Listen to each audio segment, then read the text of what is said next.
আমাদের অভিযোগ কি, এই যে আমাদের সরকার শুভেন্দু অধিকারী যে জনকল্যাণ শিবির করেছে, ক্যাম্প করেছে, সেখানে প্রথম দিনে আসলাম। প্রথম দিনে এসে একদম যা অবস্থা, মানুষ মরে যাবে। জলের ব্যবস্থা নাই, হ্যান নাই, তেন নাই, কেউ কারো কথা শুনতেছে না।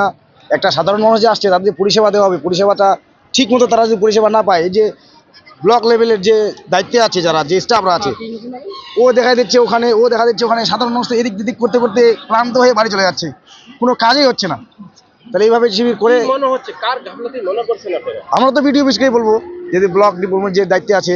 মানে বিগত দিনে যেরকম কাজ ফাঁকি ছিল সেরকম সেম, হ্যাঁ, সেম নাকি? সেম।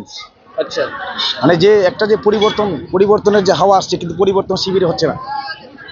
কাকু কেউ আধিকারিকদের পরিবর্তন হয়নি না না না না না না না কোনো আধিকারিক পরিবর্তন হয়নি। তারা যে এসে যে একটা ভরসাপূর্ণ কাউকে এসে জিজ্ঞাসা করবে যে ওই ক্যাম্পে গেলে আমি ফর্মটা হয়তো পাবো, সে কিন্তু সে পাচ্ছে না। তারপরে ফ্যানেরও ব্যবস্থা ঠিকঠাক, ফ্যানের ব্যবস্থা ওইগুলো তো বাদ দিলাম আমি, কিন্তু মেন মানুষ বাচ্চার জন্য জলের ব্যবস্থাটা লাগবে। এখানে একটা কল নাই, জল নাই, ট্যাপ নাই, ট্যাঙ্কি নাই। আজকে দেখছি আসছে, সে তো আজকে আসছে, কে খাবে যদি একটা খাওয়ার যোগ্য জল না হয়? প্রতিদিন রোদের মধ্যে ফেলে আসছে, এইভাবে পরিষেবা হলো এটা? এটা আমার পক্ষ থেকে, আমি যুব মোর্চার প্রেসিডেন্ট, কালিয়াগঞ্জ 3 নম্বর ব্লক মন্ডল প্রেসিডেন্ট যুব মোর্চার বীরেশ সরকার, এবং পাকুড়িয়া সংসদের মেম্বার। আমার মুখ্যমন্ত্রীর কাছে বিশেষ অনুরোধ যেন এইসব দিক থেকে ভালোভাবে দেখে। এগুলো আমাদেরই বদনাম হচ্ছে। যে মাননীয় মুখ্যমন্ত্রী শুভেন্দু অধিকারী মহাশয় যে প্রকল্পগুলো এখানে ব্যবস্থা করেছেন, মানুষ ঠিকঠাকভাবে সুবিধা পাচ্ছে না।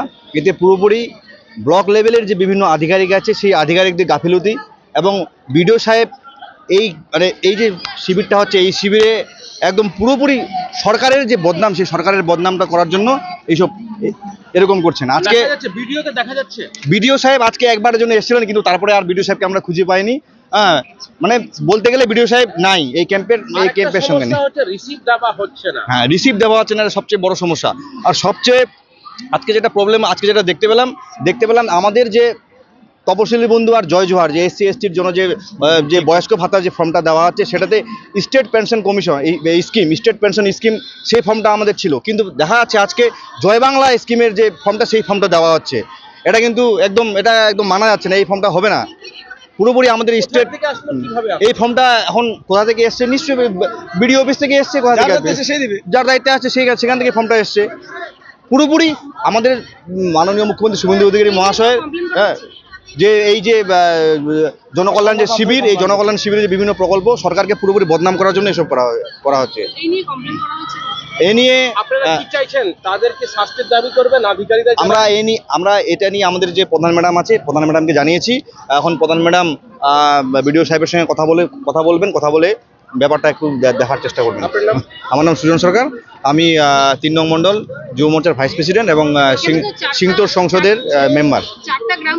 4টা গ্রাম পঞ্চায়েত মিলে হচ্ছে, কিন্তু এখানে বিগত দিনে যে সরকার ছিল, সেই সরকারে যে দুয়ারে সরকার ক্যাম্প হচ্ছিল, সেই দুয়ারে সরকার ক্যাম্পে আমরা মেম্বাররা এবং আমাদের যে প্রধান সাহেব রয়েছে, সেই প্রধান সাহেবা উপস্থিত থেকে আমরা লোকজনকে সাহায্য করার, বিভিন্ন রকম করার আমরা চেষ্টা করেছি। কিন্তু এই যে ক্যাম্প হচ্ছে, এই ক্যাম্পে আমি যতদিন এসেছি, আমি কোনো প্রধানকে, বরুণা, মালগাঁও, মুস্তফানগর কোনো প্রধানকে দেখতে পাইনি। তারা সেই অঞ্চলে বিভিন্ন লোকজন আসছে, কিন্তু তারা তাদের প্রধানকে এখানে খুঁজে পাচ্ছে না, এই ক্যাম্পে খুঁজে পাচ্ছে না। প্রধান বা মেম্বার কাউকে খুঁজে পাওয়া যাচ্ছে না। এই যে অন্নপূর্ণা ভান্ডারের যে ফর্মগুলা জমা করছি আমরা, যেগুলা 3 তারিখে পর্যন্ত জমা করছি, সেগুলা হচ্ছে যেগুলা টিএমসির লোক আছে ওদের টাকা ঢুকে গেছে, আর যেগুলা বিজেপির লোক আছে কি আদার্স কোনো পার্টির লোক আছে, তাদের টাকা এখনো ঢুকেনি। কোনো মেসেজ কোনো কিছু আসেনি, মেসেজ আসছে না। কি মনে হচ্ছে এখনো কি অনেক অফিসার আধিকারিকরা কি এখানে তৃণমূলের হয়ে কাজ করছে?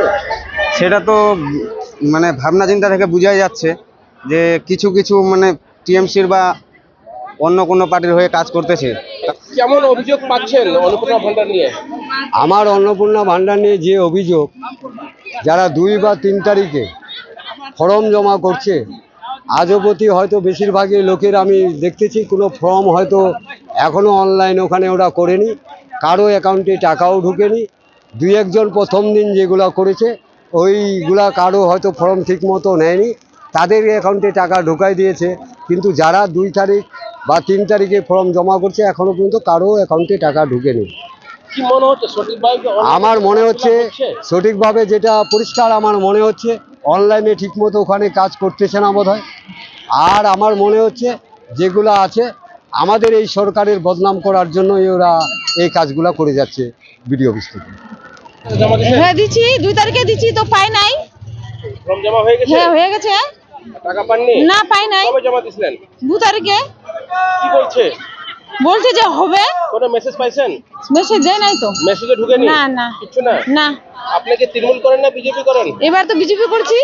বিজেপি করছেন? হ্যাঁ। আচ্ছা। আর সেজন্য কি পাননি নাকি? না।